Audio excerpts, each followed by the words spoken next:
What's up, Yins? This week on Car Dad Bill, 2022 Jeep Grand Cherokee. This is the 4xe, 4xe, however you want to say it. It's the plug-in Grand Cherokee. It's comfortable, it's stylish. Let's go for a ride.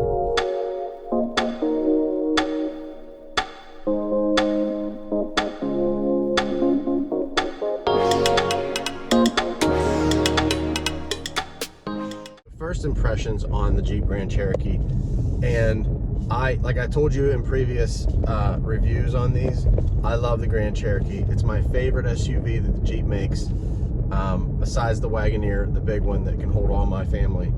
This is the one that I would drive as a daily commuter car if I could, and if I needed a commuter car like that. Now, this one is no different than any other Jeep Grand Cherokee, except it has the 4xe, the electric drivetrain, the plug-in hybrid, the battery capabilities that you would get in like the Wrangler 4xe or other plug-in hybrids across the market. But now you can get it in a Jeep Grand Cherokee, and I like that because you get the EV range, you get the hybrid drivetrain, you get decent mileage. We'll talk about that later.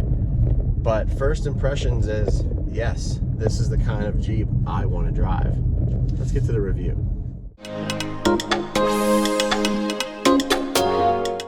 Standing outside the Jeep Grand Cherokee 4xe. What do you notice about this that's a little bit different than the other Jeeps? First thing I notice, blue accents everywhere. So you have blue accents here, blue accents up on the trail rated and on the E door. Blue accents around all of the logos and trim. Same front grille. Love the LED lights. Love this wheel design. It's got like a blacked out part right here, which is really slick. So you have your E, that's blue here, blue around the trail rated, blue around the Grand Cherokee down here, really sharp. The two-tone black and white. Come around back, same idea. You have the Jeep back here with the blue behind it. The blue on top of the Overland, and then you have the blue on the 4xe. Really sharp. It kind of gives it that little one-off look. So you kind of notice, especially if you're on this side of the vehicle where you don't have the charging port, you can tell right away that it's the 4xe because of the blue trim. Otherwise, it looks just like a regular Jeep Grand Cherokee. Let's hop inside. All right, guys, inside the Grand Cherokee, first thing you'll notice is this screen. It's gonna be tough to see because of all the glare there, but see if I can put my hand up here, kind of block that off. But you can see all the different monitors and all the different gauges for everything. When you're driving, this is what your throttle input shows. So if it's down here, it's charging. If it's up here, it's whatever side you're using. Same with up here, it shows you that as well. Now, you can actually toggle through so many different things on this that, it would take me forever to go through everything. You can literally show whatever you need to show. And it's cool, it's cool to have all these different, assistance aids, but at the same time, you have your speed up here, and you also have it on the heads-up display that's up top there. But this is all digital as well. This is where your charge is at, wherever you get your charge. This is your gas gauge. Then down here, it shows you it's in hybrid, it's ready, and then that'll tell you when your night vision's ready to go as well. Up top here, standard Jeep Grand Cherokee dash from here on out. The only difference that I've noticed is at nighttime, and a lot of the buttons have the blue light on it, just like the electric, the 4e. So you can actually toggle through your save, your electric, and your hybrid modes.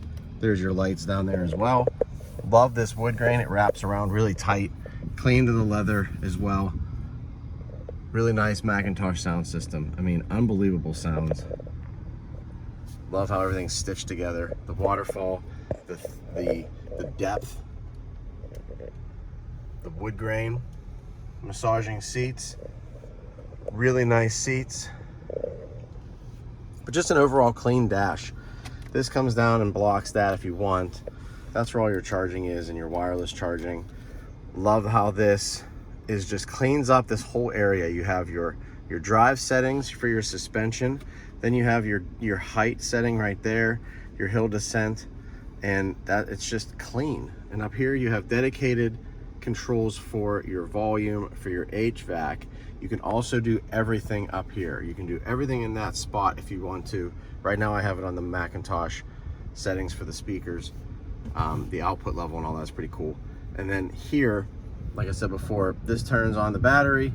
This is your lane keep, your traction control, and all that good stuff. This turns on the passenger screen, which you can only kind of see from the passenger side. So that's pretty neat. So passengers can watch movies and such. Let's get in the back and check it out. Hopping in the back, and it's a huge back seat. The 5-passenger Grand Cherokee has a large back seat, able to hold a lot of stuff, a lot of kids and bigger people as well. Tall people can fit back there. Static seat belts, which is always a plus. Really nice wood grain. You even get extra shades if the tint's not enough.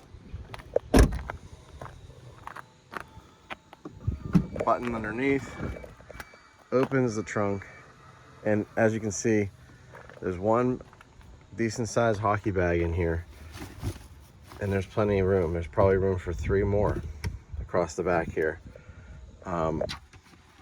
This is where the charging cable goes, your spare, which is obviously a full spare, which is really nice. The sound system back there, you can hear that thing, you can feel that thing. Big space back here, nice interior. Let's get on the road. Couple quick notes before we go out on the road, and I have some of the data here from the Jeep as well. I got a little bit of their information sheet. So it's not a Monroney, it's not perfect, but 22 Jeep Grand Cherokee Overland, 4xe, 4xe. I've heard people call it both. 375 horsepower, 470 pound-feet of torque. That is an absurd amount of torque for this vehicle. 2-liter i4 turbo engine mated to the hybrid system with the electric motors and stuff gives it that power. 375 and 470. Pretty impressive for a vehicle this size. Awesome.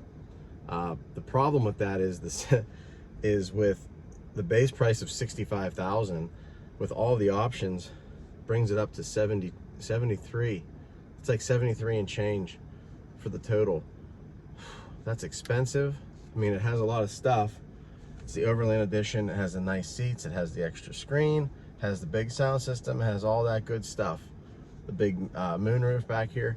But let's get on the road and talk about how it drives. All right, guys, out on the road, and I know what you're gonna I know what you're gonna say. I love the 4xe of the Wrangler. Thought that was my favorite Wrangler, right? Well, same thing here. You guys are right. This is pretty sweet and super comfortable, and I love being able to plug it in and have that quiet golf cart drive.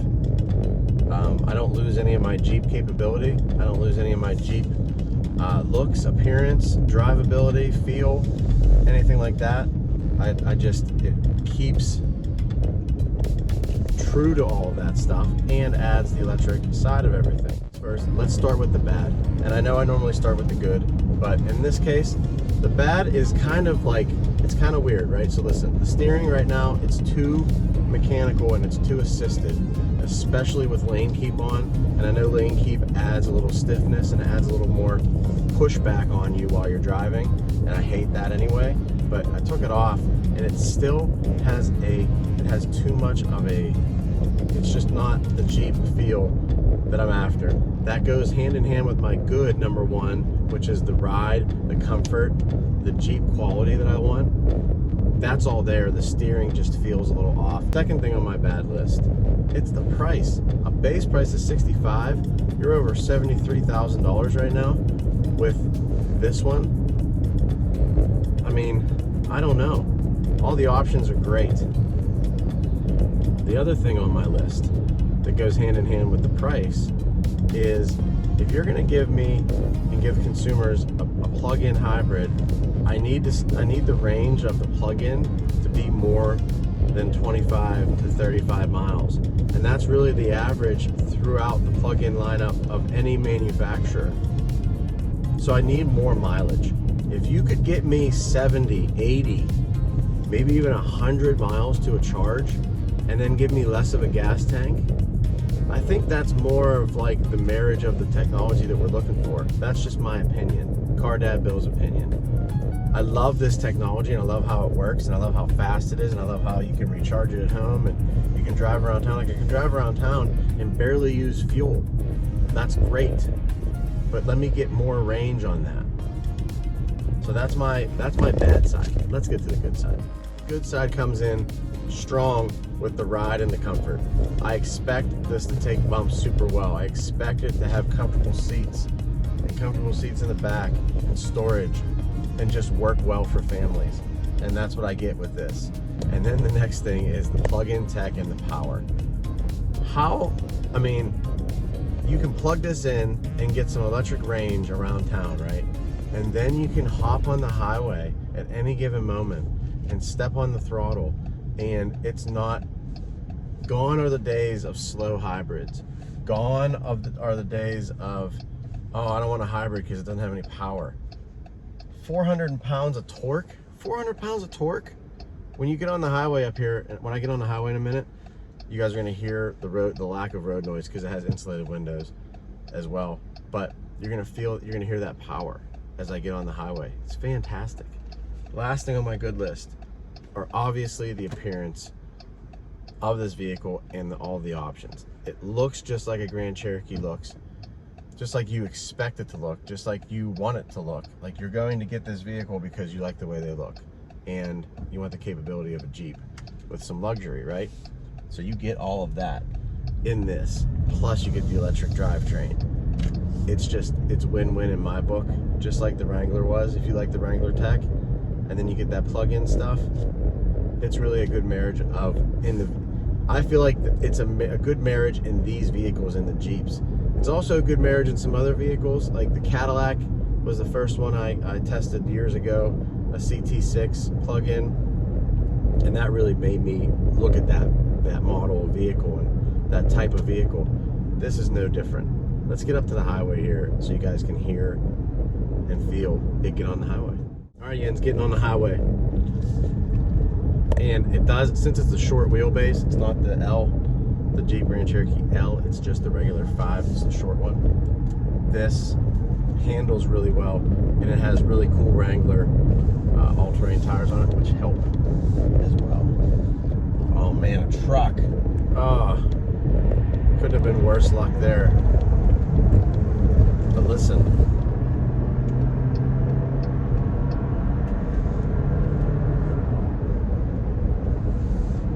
Can you hear that? When I step on it? Can you hear that little 4-cylinder working really hard? And then the harder you throttle it, the battery, oh my gosh, the electric motors, they literally just, woo! And you're up to highway speed. Like nothing. And it's not like the old hybrid. It's not like, it's a marriage of like a Tesla and a gas and a 4-cylinder turbo. It's both. It's the best of both worlds. Gotta love that. Car Dad Bill here this week. Grand Cherokee Overland 4xe. Thumbs up. Real cars, real people, real life. Thanks guys. Subscribe. I will see you next week.